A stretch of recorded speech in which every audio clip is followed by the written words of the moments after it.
To determine the cross-sectional area of NMB cable for full calculations, firstly, you need to locate the NMB cable table. Refer to Table 1 of Chapter 9 in the National Electrical Code, NEC. This table provides the conductor sizes, insulation types, and cross-sectional areas for different types of cables.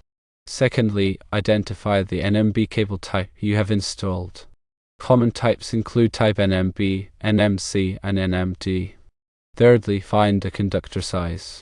Locate the route in the table that corresponds to the conductor size of the NMB cable.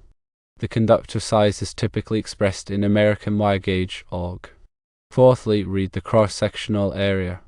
The cross-sectional area for the cable type and conductor size is listed in a column labeled Insulated Conductor Cross-Sectional Area. The cross-sectional area is given in circular mils cm. For example, if you have installed type NMB cable with a conductor size of 12 American wire gauge, the cross-sectional area for this cable would be found in the row for 12 American wire gauge and the column for NMB.